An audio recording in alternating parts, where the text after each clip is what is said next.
I'm Nathan, 30 years old as of last Saturday. Though honestly, it didn't feel like much of a milestone.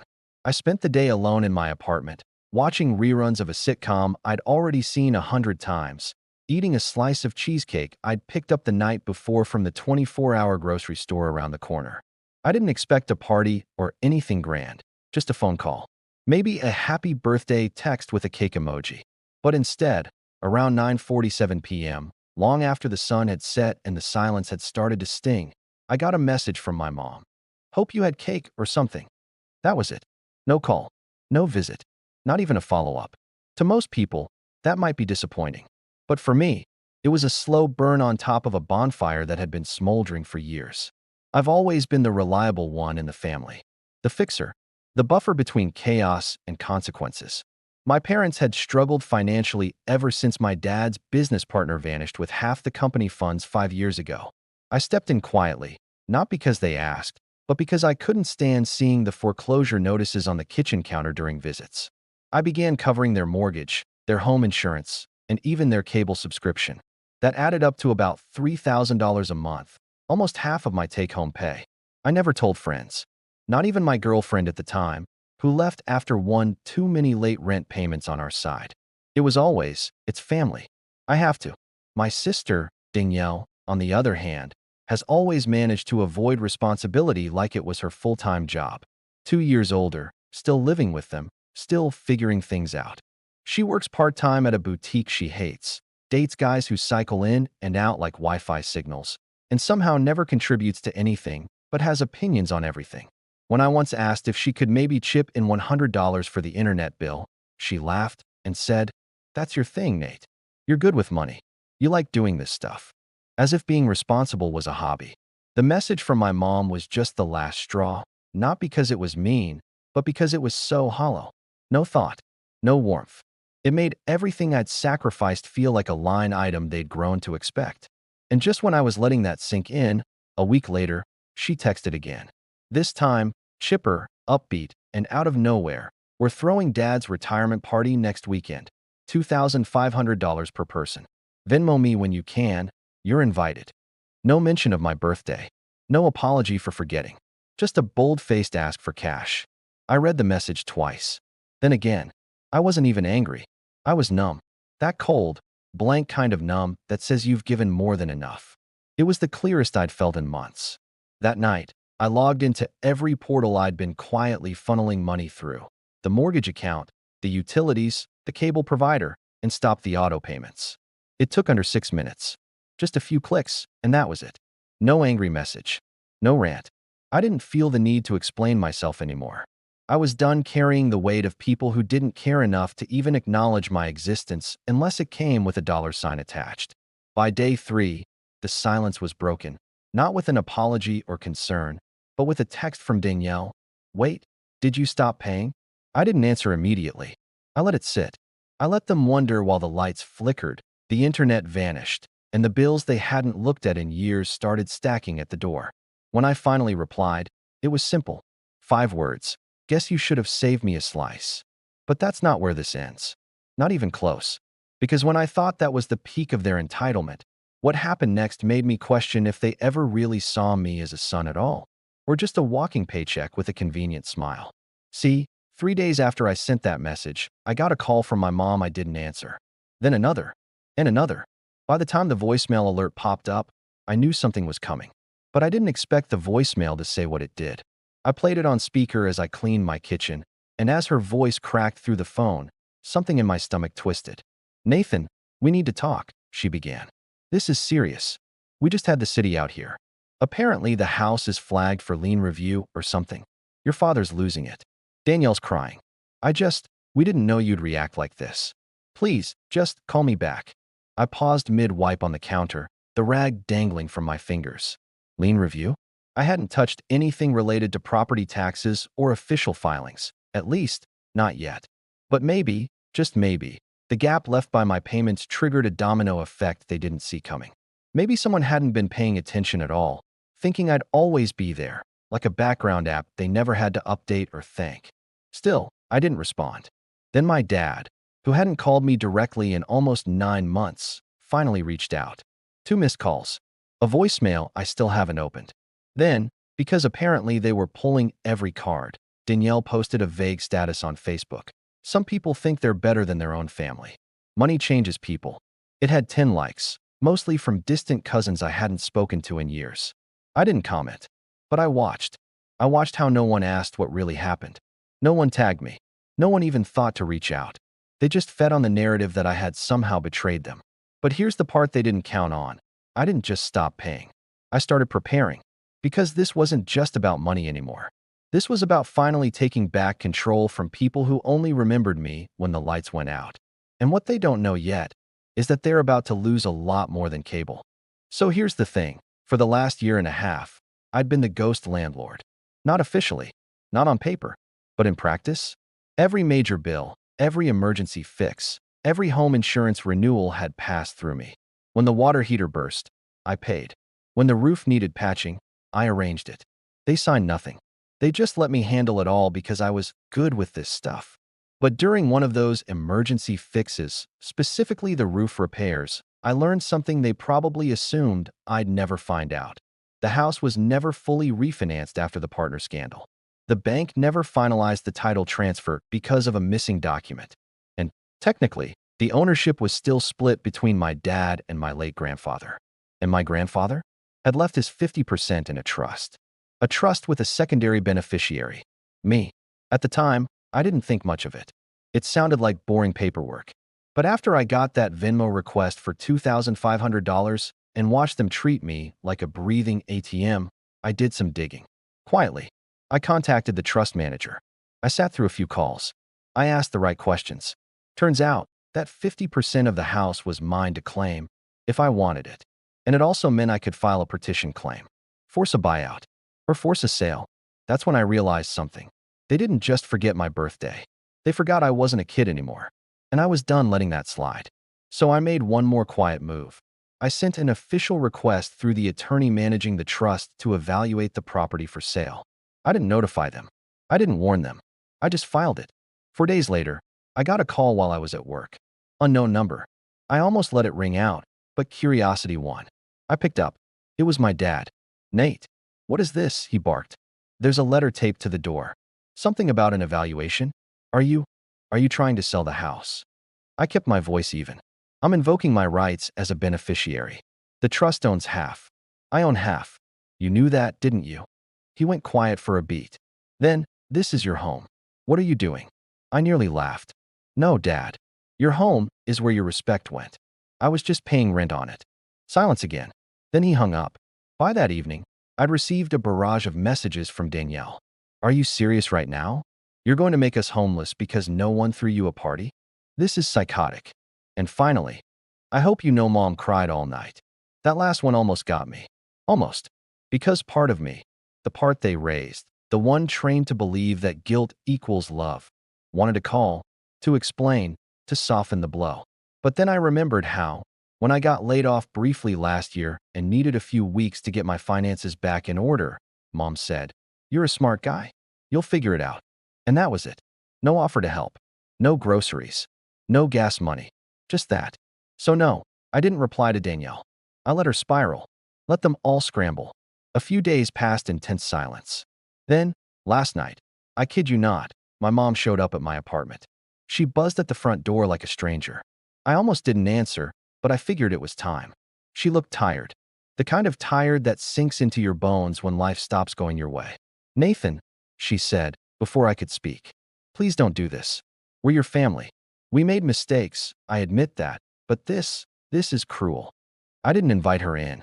I stood at the threshold and replied, "It wasn't cruel when I was covering every bill alone. It wasn't cruel when you forgot my birthday, or when you asked for $2,500 like it was nothing. That was different," she said. "We were trying to do something for your father. And what were you ever trying to do for me?" I asked calmly. She didn't have an answer. So I closed the door. This morning, I woke up to another voicemail, this one from an unknown number. It was the bank's lien department. The message was simple. "We've received a request regarding the pending claim on the property. Please confirm if you'd like to proceed with the petition." I haven't called back yet. Because here's the truth they still don't understand. It's not about the house. It's about everything they took for granted. Every sacrifice, every missed moment, every time they treated my presence like a given and my help like an obligation. They taught me that family meant support, but all they ever did was take. And now, for the first time, they're feeling what that absence looks like. And I haven't even made my final move. I didn't call the bank back that day. I let the voicemail sit unread in my inbox, the way they let my birthday sit unacknowledged. Instead, I took a walk. Not a rage-fueled stomp down the block or a revenge-planning march, but a slow, deliberate walk through the neighborhood I grew up in. It was a cloudy morning, the kind where the sun can't decide whether to show up or not. And honestly, I related. I passed by the old library where I'd wait for Mom to pick me up after school, the park where Dad taught me to ride a bike, only to get distracted by a call halfway through. The same corner where Danielle once left me stranded after promising she'd give me a ride home. It all felt smaller now, not just physically, but emotionally, like the illusion had finally cracked. I didn't hate my family. That's the tricky part. It would have been easier if I did. If they were cartoon villains, evil and heartless. But they weren't. They were just selfish, entitled. And I'd fed that entitlement with a smile and a monthly transfer for so long that they couldn't even recognize their own dependency as toxic. When I got back to my place, I found an envelope slipped under the door. It was handwritten, Mom's cursive, uneven and shaky. Nathan, we made mistakes. I see that now. But threatening the house? That's going too far. Danielle is already looking for somewhere else to stay. Your father can barely sleep. Please, let's meet. No accusations. Just family. Love. Mom. I stared at the note for a long time. It was the first time in years she'd said, we made mistakes, instead of, well, you're just sensitive. But even then, I couldn't help but notice how the letter was framed. Not, we're sorry. Not, we shouldn't have used you. Just a plea to stop hurting them. Not once did she ask how I was doing. Not once did she mention the fact I'd single-handedly kept them afloat while sacrificing my own savings, relationships, and mental health. Still, I agreed to meet. At a neutral place, a coffee shop halfway between my place and theirs. Public enough that no one could raise their voice. We met the next morning. My dad was already seated when I arrived, arms crossed, lips in a tight line. He didn't look mad. He looked defensive, like he was preparing for war, not reconciliation. Mom arrived 2 minutes later, flustered and overdressed. Like she thought pretending everything was fine would make it true. Nathan, she said, sliding into the booth. Thank you for coming. I gave a nod. I'm here to listen. Dad cut right to it. You want to sell the house? I want to claim what's legally mine, I said calmly. If that leads to a sale, so be it. You can't possibly want that, Mom said, leaning forward. This is your home. No, I corrected. It was my home. Until it became your fallback plan. Until every interaction with me revolved around what I could give. Mom looked hurt. We never met. But you did, I said. When I lost my job last year, I asked for a break. You told me I'd figure it out. When I helped you keep the house after the partner incident, no one even said thank you. Not once. And now, after forgetting my birthday, you invited me to Dad's party for $2,500. That was Danielle's idea, Mom blurted. She handled the invites. Dad shot her a glare, but I just laughed quietly. So now it's her fault. Of course. I worked my whole life, Dad muttered, finally looking at me. I made mistakes, yeah, but I built that house. You think you can just take it from us because you found some loophole in a trust. I leaned in. This isn't about a loophole. It's about boundaries and consequences. Come on, Mom pleaded. We're a family. We can't survive without each other. I let that line hang in the air. We can't survive without each other. The irony practically choked me. Because I had survived. I'd survived being their emotional crutch, their financial bailout, their invisible support system. But now that I stopped holding them up, the structure was crumbling, and they were calling it my fault. I slid a folder across the table. Inside, a breakdown of every bill I'd paid since 2022. Mortgage, insurance, cable, home repairs, the new roof, even groceries, when Danielle had Venmo'd me last minute during one of Mom's impromptu dinner parties. The total? $74,380. Mom gasped. This can't be right. It is, I said flatly. I kept receipts. Dad flipped through the pages, face reddening. I never asked you to do this, he mumbled. You never had to, I said. Because you expected me to. Silence followed. Thick, Heavy. The kind of silence that presses into your chest. I'm not selling the house tomorrow, I continued. I haven't even made my final decision yet. But I want you to understand something. I'm not coming back to this role. Not ever again. I'm not your emergency fund. I'm not your forgotten son. I'm not a silent sponsor for Danielle's cable package. If you want to repair this family, start by seeing me as a person, not a paycheck. I stood. They didn't stop me. They didn't argue. As I walked out, I glanced back. My parents sat there, hunched over the folder like it held their future. And maybe it did. Because what none of them knew, not yet, was that I'd been speaking with a realtor. Not to sell the house. Not yet. But to appraise it. To understand its worth. Because maybe they needed to feel the weight of losing me. Not just as their financial safety net, but as their son, before they understood what they'd been taking for granted all this time. And I was done waiting for them to catch up. I didn't expect them to call that night. But they did. First it was Mom, then Dad. I let the phone ring out both times. I had nothing else to say, at least not on the phone, not anymore. The truth had been laid out. Every dollar, every unspoken favor, every part of myself I'd stretched too thin for a family that forgot I was more than a convenience. They didn't call again after that, and I was fine with it. The following week, I got the property appraisal in the mail. Neat little envelope, crisp letterhead. The house was worth more than I expected. The market had jumped again. It stung, for a moment, knowing how much I'd invested into that place, emotionally and financially. But the sting didn't last long. Because I also knew this. It wasn't my home anymore. It was just a building full of memories I didn't need to carry. A few days after the appraisal arrived, I got an email from the trust attorney. Dear Nathan, following your request, and under your rights as secondary beneficiary, you are entitled to initiate a petition action or propose a buyout offer. Please advise how you wish to proceed. I stared at the email for a while. I thought about Danielle, about how she'd once promised to split rent with me when I got my first job and then moved back home 3 weeks later because living with roommates gave her anxiety. I thought about Dad, how he'd given me a firm handshake and a nod at graduation, then left the ceremony early to meet an old friend for lunch. No hug, no photo. And I thought about Mom, how she used to tell me I was the glue that held the family together, then stopped calling unless something needed fixing. They hadn't held me together. They'd pulled me apart, bit by bit. So I replied to the attorney, initiate buyout proceedings. I want their formal offer in writing within 10 business days. If they decline, move forward with a petition and sale. Less than 48 hours later, my phone lit up again. This time, Danielle, you're seriously going through with this? You're going to kick us out of our home. I didn't respond. Danielle texted again, don't do this. Please. I'm looking for jobs. I'll help. I'll even start paying for groceries. You don't need to be like this. Still, I said nothing. Danielle texted, you're just bitter we forgot your birthday. And there it was. Not a single sentence about the years I supported them.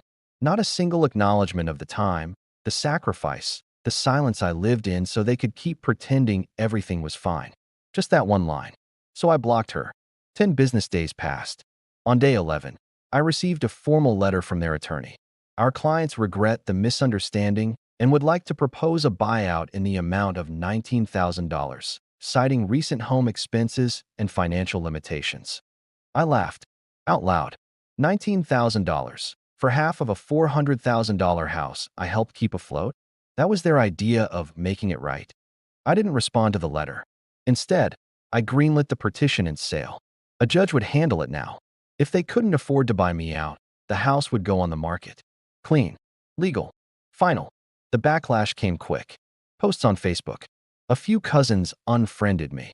Some mutual family friends sent vague texts about how sad it is when families fall apart. I didn't answer any of them, because none of them had seen what I'd seen. None of them had been on the inside. I kept my head down, kept going to work, made my coffee every morning, started sleeping better. And for the first time in over a year, I didn't feel the weight of anyone else's life on my chest. 3 months later, the house sold. It was a modest bidding war, nothing flashy, but enough to prove its value.